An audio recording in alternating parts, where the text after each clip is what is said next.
We had something updated in the last one I could find, 2015. I go ahead with the spine surgery that they're talking. Okay, good morning, everybody. I'd like to call today's Judicial and Public Safety Committee meeting to order. It is Thursday, December 14th, 2023. I am Myrna Molina, Chair of this committee. May I please have roll call to establish quorum? Gums, remote. Linder, Here. Roth, Roth here. Tepe, Deputy remote. Williams, Williams here. Leonard here. Molina. Molina present. We have an in-person quorum. Okay, we have in-person quorum and we have a request from Mr. Tepe and Ms. Gums to access the meeting remotely. Do I have any objectors? Okay, welcome to our meeting today. Next item on the agenda is approval of minutes for November 16th. Are there any deletions or comments to the meetings, additions? Okay, I'll entertain a motion to request approval by unanimous consent. So moved. Okay, request was granted. Next item on the agenda is public comment. I have no one signed up to speak in person or online. So we will move on to the financial reports. Reports are on file. I don't have anybody here from finance to discuss anything particular. And then our merit commission is also on file. So we are moving right along to our KingCom. Good morning. Good morning. KingCom's monthly report is on file. As you can see from our statistics, we had a slight increase in our calls for service, but a slight decrease in our phone call statistics, which show the majority of our activity is coming from probably officer-initiated activity contributing to that increase. Other than that, we continue with our projects, our hiring, our training, wrapping up at the end of this month what our 2023 statistics will look like and compiling that into an annual report. And I have nothing else this morning. Happy to answer any questions. Okay, any questions for our director? Okay, so we will move along to Sheriff. Sheriff Payne, good morning. Morning, everybody. All of our reports are on file. Chief of Staff Ed Kaddish and I are here this morning to represent the Sheriff's Office. I know you guys are going to be disappointed. I did have a PowerPoint, but it's not working right. So sorry, Blair, no need to pull it up. But I was going to highlight the fact that a week ago from last Friday, we welcomed home Detective Brian Anderson after about a month and a half of rehab and hospital stays, and he's got 5 more surgeries to go. And probably a good 2-year recovery process. And I would like to ask that we go into a closed session to talk about some personnel issues. Okay, I'd like to request a motion in a second to go into a closed session to discuss personnel and also to review closed session minutes. May I have a motion in a second? Williams moves to go. Roth will second. Okay, we have a We have to motion in a state the second. reason. Yes. This reason was stated for personnel matters and to discuss review of closed session minutes. Please.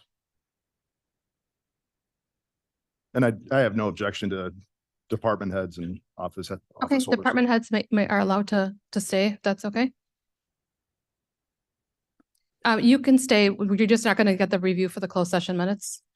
Okay, may I have a motion? We have a motion in a second. May I please have roll call for to go into executive session? Gums, Yes. Linder, Yes. Roth, Roth, yes. Tepe. Mr. Tepe.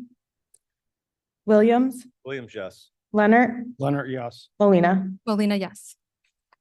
Okay, closed session. All right, those online, please accept the invite to go into closed session. If you are in the room and using your computer, you also need to accept that invite.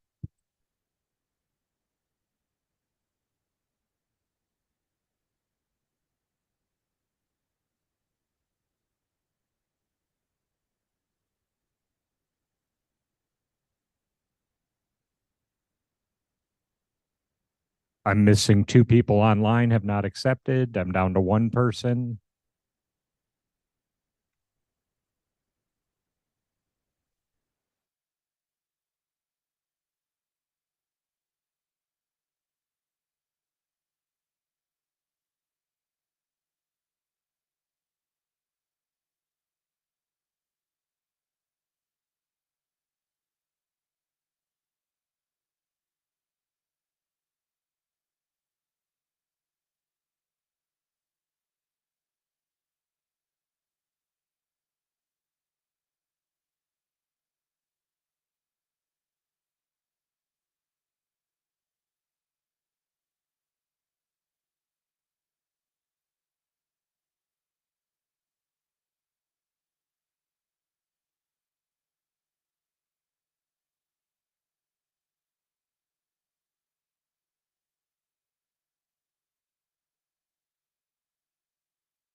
Or I can do it.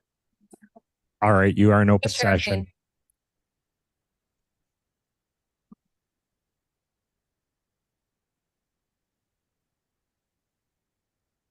Okay, I'd like to entertain a motion to go into closed session to discuss potential litigation, probable litigation, and work comp matters. Roth will make the motion. Leonard seconds. May I please have roll call?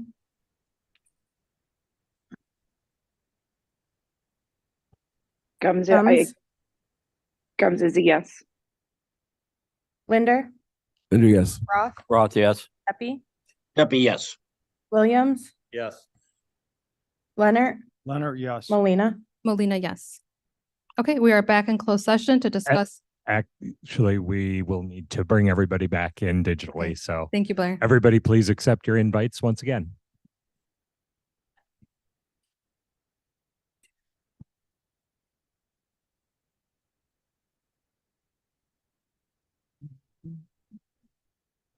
I'm missing 2 online people have not accepted their invites. Back in the closed, yeah. Hi, Blair. This is Rob Russell in the corner. Yes, sir. I don't know where that invite is. I'm actually on my way to the meeting, but I'm on my phone. I am not sure you would be included in that, the closed session. Can I get a decision? No, you would not be receiving an invite. Okay. I didn't get one Okay. for the last one, so I didn't even know where to look. But that's okay. I don't need to be. It doesn't concern me, so I'm good.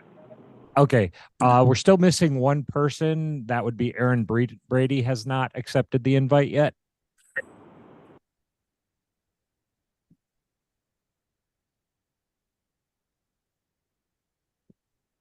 Okay, just one more moment. We have everybody. I just have to get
Government service. Why do you get on Zoom? It's easier to look here than crank my neck. Yeah. Sorry, folks.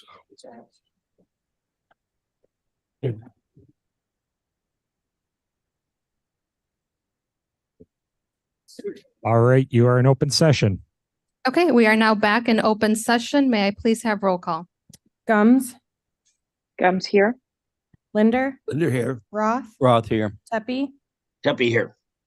Williams, Here. Leonard, Leonard here. Molina. Molina here. Quorum. Okay, we have a quorum and we are back on the sheriff. Your monthly report is attached. Yep, we're all concluded there. We can jump right to that resolution. Okay. I'm sorry for making everybody sit in a hot hallway for that long. Okay, go ahead and introduce your resolution.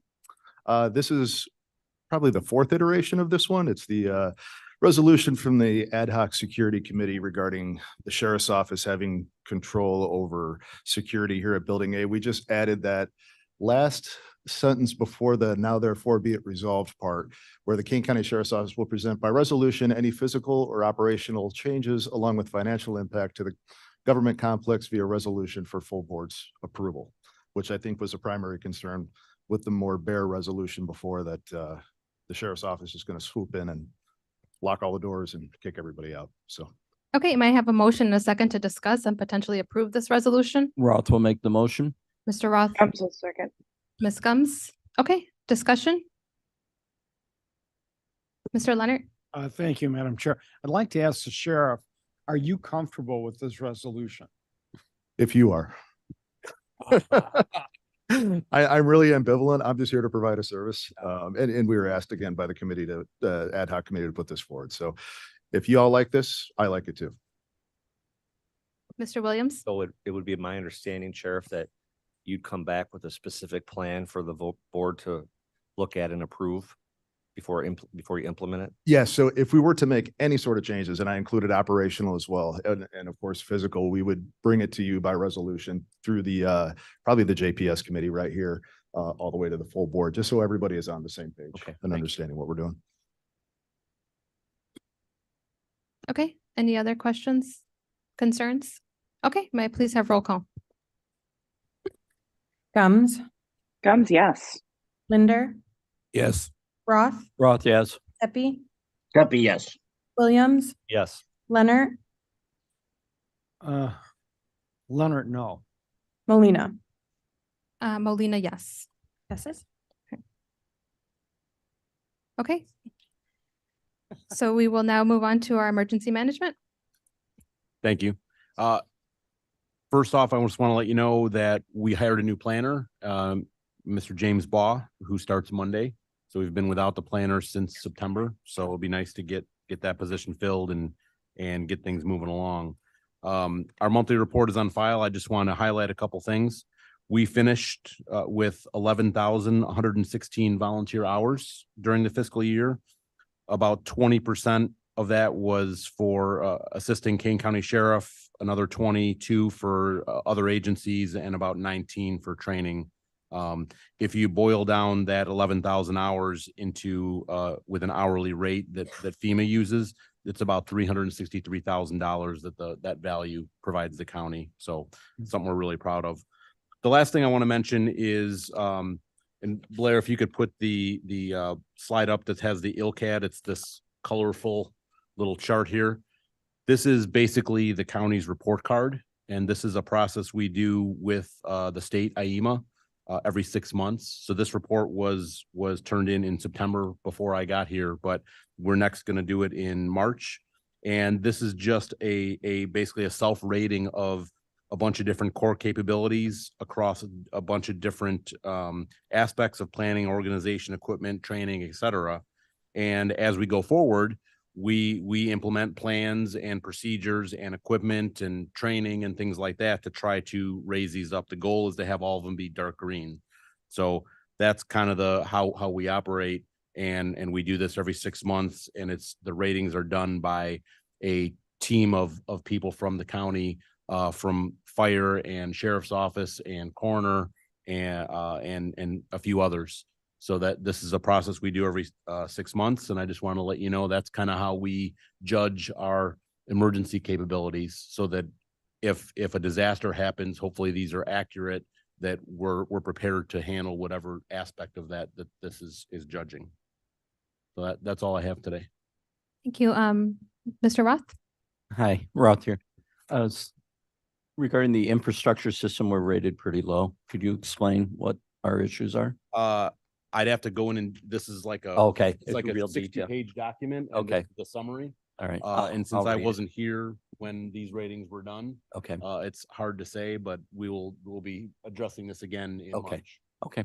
Good enough. Thank you. Yeah, that'd be interesting to find out what that is. And then the economic recovery was another one. Right. Yeah, Give us an overview. I know that next that's time. always a challenge because of recovery is one of the major emphasis in disasters. And those are things that we're working on. But our bread and butter is response. We're really good at responding to the disaster, and the aftermath is one of those things that's really difficult because we're talking about people's damage and funding to repair those and all those things. So that's something that we're trying to address. Okay, thank you. Any other questions? Okay, thank you for being here. Okay, State's Attorney Mosser is online.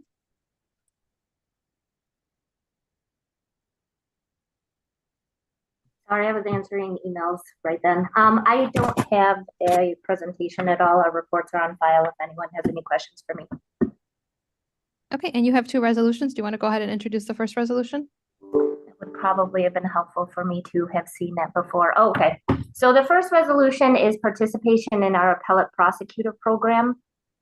When a case is either found guilty and somebody appeals it, or if we lose a motion or there's something to that, we have somebody else who does the appeal for us, as we don't have an appellate division.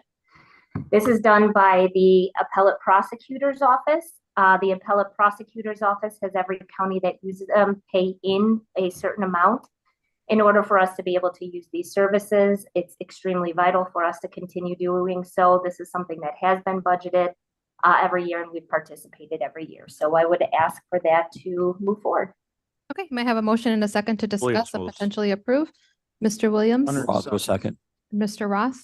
Okay, any questions or comments regarding this resolution? I would just comment, I've worked with this office before and they're a good asset. We need to have them. So I fully support the motion. Okay, thank you. Okay, may I please have roll call? Gums, Gums, yes. Linder, Yes. Roth, Roth, yes. Tepe. Mr. Tepe, Tepe, yes. Williams, Yes. Leonard, Leonard, yes. Molina. Molina, yes. Okay, and this passes on to finance. And you have a second resolution you want to introduce, Ms. Mosser? Thank you. And I'm sorry, everybody. I'm at the State's Attorney's Conference in Oak Brook. So let's see. I'm trying to, so this is just a transfer of funds. I'm looking at all of this right now. I don't know if Terry Hunt is on because I believe he put this on. Mr. Hunt, do you want to provide some explanation on this? Sure. Can you hear me? Yes, go ahead. Pardon me. Okay, this is Terry Hunt remotely. The Drug Prosecution Fund is where we actually employ our ASAs and an admin, and we get a grant award from it's a JAG award administered by the ICEJA, and this award requires that we report quarterly and include the drug forfeiture proceeds. So this is simply a matter of moving them from the drug asset forfeiture fund into the drug prosecution fund. This is the accumulation of those amounts, those funds that had been collected prior to FY23. Okay, may I have a motion and a second to discuss and potentially approve this resolution? Roth will make the motion. Mr. Roth, Mr. Linder. Leonard, or Linder? Okay, any comments or questions? May I please have roll call? Gums, Gums, yes. Linder, Linder, yes. Roth, Roth, yes. Tepe, Tepe, yes. Williams, Williams, yes. Leonard, Leonard, yes. Molina. Molina, yes. Passes. Okay, resolution passes on to finance. Anything else for our state's attorney? Okay, thank you for joining us, Ms. Mosser. Thank you. Okay, and we will move on to our public defender. Thank you. Good morning. Our reports are on file. One other matter, we are continuing our hiring process. We will be reposting with our new starting salary. Interestingly, we have been getting some applications in resumes, sort of a new trend. I don't know if I want to call it a trend, but mainly we get resumes from people who are just starting out. So recent grad school or law school graduates. The resumes that we're getting recently have been from people who have had a law degree for a number of years, but have not practiced in criminal law. So sort of a new trend for us. So could be good to get people with experience, just need to train them more in the criminal side. So hopefully we're seeing some prospects here and can in the next few months tell you that we're fully staffed. And that's all I have for today. Thank you. Any questions for public defender? Okay, thank you for being here. And we will move on to judiciary and courts. Good morning, everybody. This is Chief Judge Robert Villa.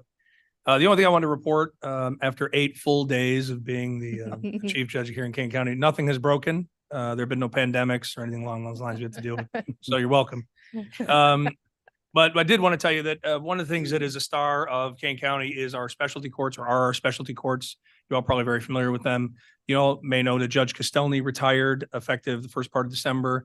We were sad to see her go, but one of the things that I want to give her credit for here on the record so that all of you would know is that about even before the Chief Judge vote happened in September, she came to those of us who wanted to be a Chief Judge and said, would you please promise me that you would help transition from my position as leading the specialty courts to the next judge? What she wanted to do and what we did was immediately in October, early November, mid-October, she selected, and we talked to a number of people, Judge Christine Downs to replace her in the specialty courts. And then Judge Downs was sent to about 6 weeks worth of training, not just 6 weeks of training, but training. She found her way inside the courtrooms each day. We had another judge, Judge Di Giovanni, who covered her family division. It was a really good team effort to make sure that she had a big, large buildup time before she took over the call. And it's been a success. And what I rated as a success is she feels very comfortable taking over what I think is a very difficult call. And more importantly, the people who are participating in those specialty courts were not given a great surprise. Hey, here's one judge leaving and the new judge came in. So I just wanted to recognize Judge Castelny, not only for her efforts in the past, but for giving us an opportunity to really make a seamless transition for her. For those of you who know, Forrest the dog is staying on for another 1.5 years, and Judge Castelny will be around as his handler for the better part of 1.5 years. So that's all I have. Andrea, did you have anything? Thank you. Okay, any questions for our Chief Judge? Okay, and then we will move on to our court administrator. Good morning. So I don't have any resolutions in front of you today, but to continue on that drug court theme, you know that over the last 7 to 10 years, we've gotten a good deal of federal grants to help us in our specialty courts with drug treatment specifically. We work with very high risk, high need individuals, and they need a lot of help. This was the first year we did not get that grant. So we did get those mini grants and 3 different grant award cycles, which in this field is not very common at all. It's highly unusual. So we were thrilled that we got it that many times in a row. And as Mr. Leonard knows, I've worked with him for a long time. I'm a very conservative budgeter.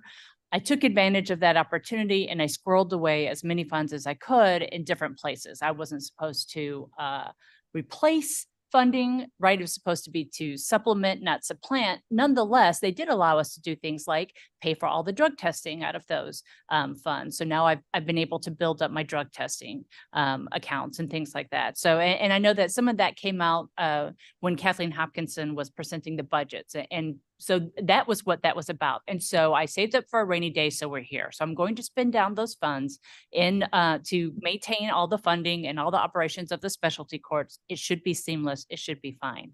But I do want to bring some things to your attention, just, for your education.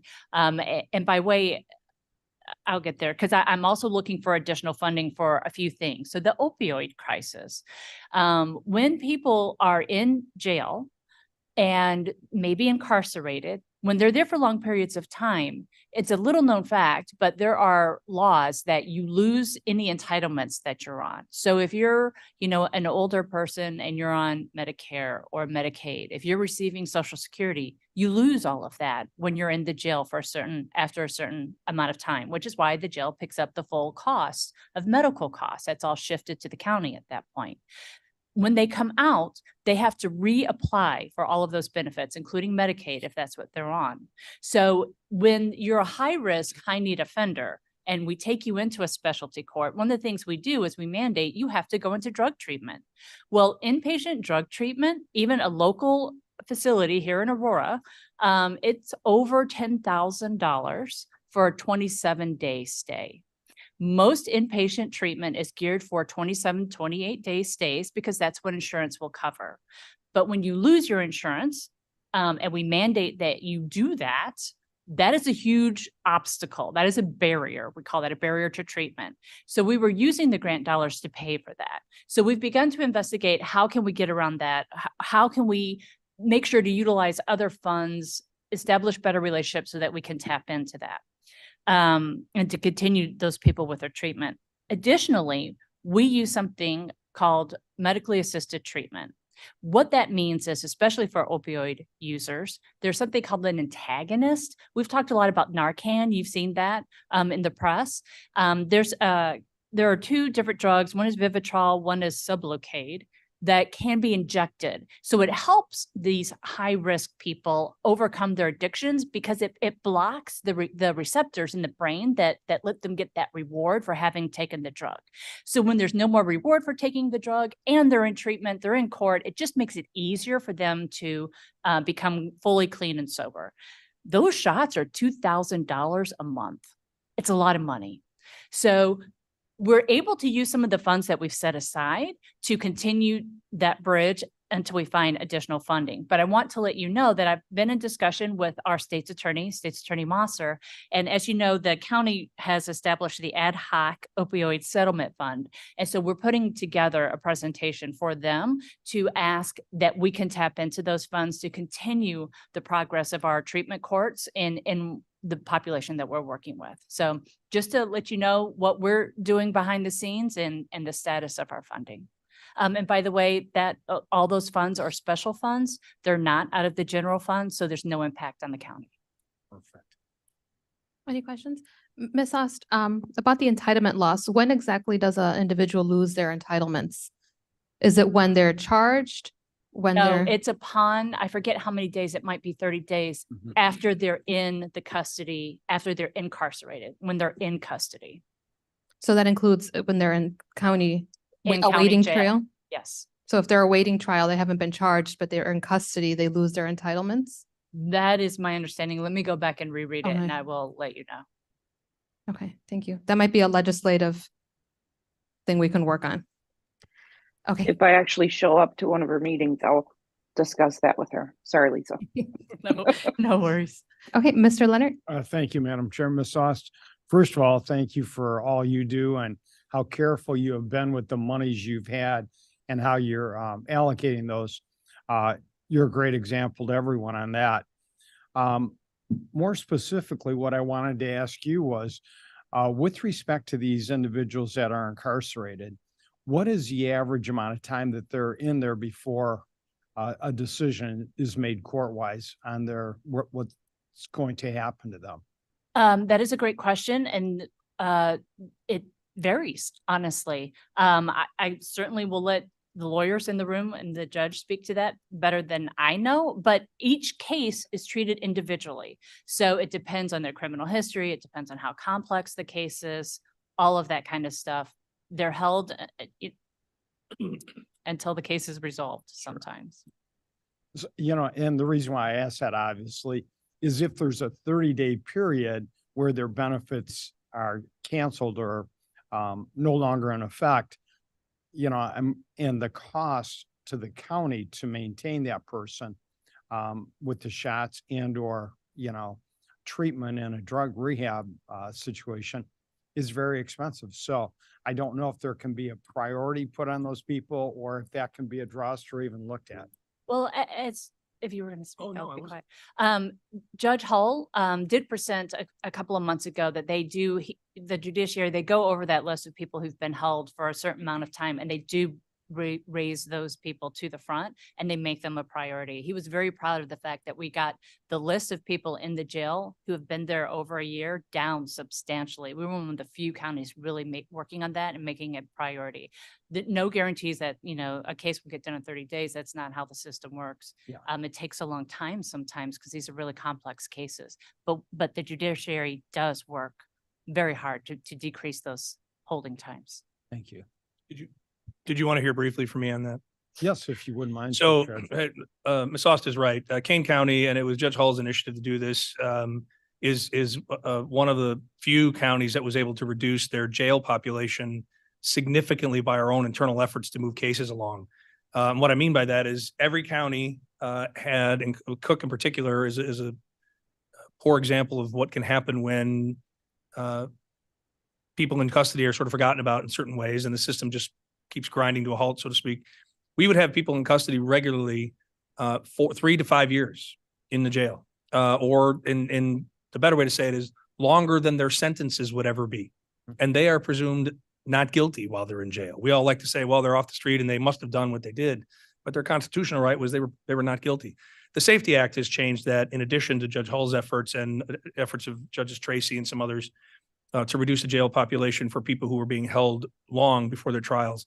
I think the Safety Act will hopefully be a benefit to Ms. Ost's numbers and need for the county to pick up that, because I don't think we're going to have as many people in custody for a long period of time. That's my forecast, and we'd like to probably revisit that in 6 months. Thank you very much. Thank you. Great question. Okay, anything else, Ms. Ost? Okay, so we'll move on to our circuit clerk, Ms. Barrero. Good morning. Good morning, everyone. My reports are on file. I would like to point out that there is a page in our reports that kind of summarizes everything that we do and all our totals. And that's really all I have, other than this resolution that I'm bringing forward. Okay, any questions regarding the report? Okay, you want to go ahead and introduce your resolution? This is a resolution to recoup the funds that we were not given to cover the AFSCME agreement that just got ratified. And I brought this to your attention last month, and we've calculated all the numbers, and this is what we've come up with for the first year.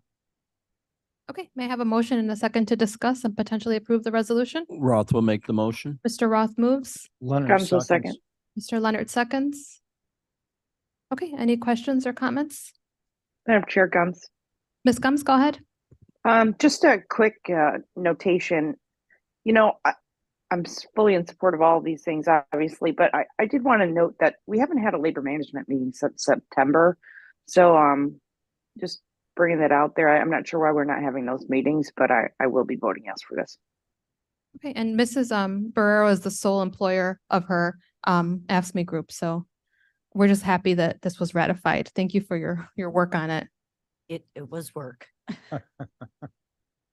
Okay, any other questions or comments? Okay, may I please have roll call? Gums. Gums, yes. Linder. Linder, yes. Roth. Roth, yes. Tepe. Tepe, yes. Williams. Yes. Leonard. Leonard, yes. Molina. Molina, yes. Okay, this passes on to our Finance Committee. We will move on to our coroner. Coroner Russell, good morning. Good morning. Report is on file. As you can see, I'm happy to report that many of the autopsies and number volume was much less this year as it was opposed to last year. And that came at a great time because it helps us to with our budget. So I wish I could bottle up what types of factors, allow the volume to go down. Obviously, I can't do that. No more than, Department of Transportation can predict how much snow we're going to have. But I think we did a pretty good job budgeting, and all indications are we're going to be within budget. So, but November helped us out tremendously. So it was a good positive thing. Beyond that, I want to announce that we did receive from the federal government, we received a $100,000 grant for a morgue tech. And it was specifically written for that. So now that, we will be able to bring someone on, you know, for that position. It's $100,000 and it's for 3 years. And obviously that's not a deputy, so they don't make the deputy type money. So, that, and we're still waiting on our 3.1 million, from, the Congress, but considering all the issues that they've had in Congress the last 6 months, I guess it's understandable. So that's about all I have. Okay, any questions for our coroner? Mr. Leonard? Excuse me for asking another question, but Coroner Russell, I was just wondering if you're still pursuing hiring a medical examiner for the department and how that's going. I am, and I don't want to reveal too much because I may be poaching one from a downstate coroner, and they don't know that yet. So, but They do now. no, they don't know who it is. Yeah. So, I'm working very diligently at that, and I gotta bring them up here and show them how awesome we are. And so that's about all I'll say. So I don't want the stiff arm to come out, you know, so. Okay, that's great news. Any other questions for our coroner? Okay, thank you. Madam Chair Gums. Oh, Ms. Gums, go ahead. I just wanted to say, you know, that the lobbyist team has gotten the one pager, so I appreciated that, and they are working on that money. Okay, any other questions? Okay, so we will move on. Do we have any old business to discuss? Mr. Roth? Roth here. In October, we were talking about the results of the Safety Act, and at the time, the comment was there would be feedback given at the end of the year. And since it's the end of the year, I'm just asking now. I don't mean to, you know, you've only been in, you know, as chief judge for 8 days, so I'm willing to postpone it to January. But I definitely think we need to have that discussion on the effects of the Safety Act, cost, and Yeah, I'd like our to give it process. like 6 months because I don't think in January we'll have the numbers, but I'll leave it up to our chief judge to kind of give us an idea. So I think it's fair. And we're having 3 meetings in January on this very topic. I'm also going to be speaking to the chiefs of police later in this month on the topic. The data gathering that we're getting has been excellent. You've all seen our dashboard and things of that nature. The world is not ending. We are blessed with a group of very committed people in all aspects of this particular, which was a sea change type legislation. And we got on board early with it. And because of that, I think state's attorney, public defender, judiciary, probation, everybody, police departments that bring people in, we're doing an excellent job. There are some amendments we want to make to the way in which we collect data so that we can have a better understanding. One of the things, and I don't know if Ms. Moss was still on the call, one of the things that we realized is that it may look like to the public or to anyone here that the state's attorney is not making a lot of requests for detentions. And that's a result of whether there are detainable offenses or not detainable offenses. And we, in our infinite wisdom, didn't capture that information. But Lake County, who has adopted our dashboard and worked with our IT department to do the same thing, you know, got some fresh eyes on it and said, maybe we should capture that data. So one of my recommendations is going to be in January that we implement a change in our form down in first appearance court so that there's a box when the judge makes the determination. This was a detainable or not detainable offense. That box is marked. That'll give a much fairer analysis for the state's attorney, how many people they're seeking to detain. That's a reason why I wouldn't want to give you a full report right now. Things like that need to be changed. And that's fine. I'm just asking. Okay. So, I mean, if we want to wait for 6 months, I'm okay with that. too. I'll be very prepared to do this, you know, in 6 months from the start date. I'll be happy to do it. Okay, Okay, that'll work for We'll me. write that down in our calendar. Alrighty, thank you. Mr. Roth. Any other old business? Okay, may I have a motion to place reports on file? Leonard moves. Also second. Okay, may I please have all those in favor? Aye. Aye. Opposed? Okay, reports are placed on file. Now, we already did executive session, so may I have a motion to vote on closed session minutes as attached in Exhibit A? Leonard moves. Roth. Gums will sing. Okay, Leonard, and I'll give it to Gums. All those in favor? Aye. All those opposed? Aye. Okay, any public comment on non-agenda items? Okay, on behalf of the committee, I'd like to thank all of our employees who are spending their holidays working for the county to serve, protect, and administer justice. So thank you, everybody, for doing that on our behalf. And I'd like to entertain a motion to adjourn. Roth will make the motion to adjourn. William seconds. All those in favor? Aye. Aye. Opposed? Okay, thank you, everybody. We'll see you next year. Everyone